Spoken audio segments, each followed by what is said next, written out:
María dice: crecí en el rock porque vivía en Cuba. Recién vi a Nightwish y quedé prendada. ¿Qué le parece? Nightwish hace metal sinfónico, épico, místico. No místico.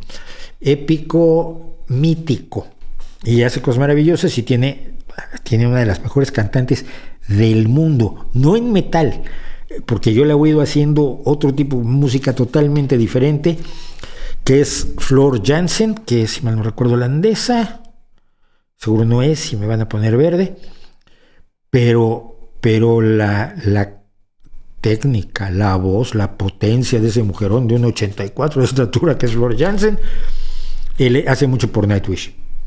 Nightwish hace cosas maravillosas. Su Greatest Show on Earth, por ejemplo, que en algunas ocasiones ha terminado con Richard Dawkins saliendo en persona a leer un trozo de Darwin y un trozo de su propio libro, The Greatest Show on Earth, el mayor espectáculo del mundo.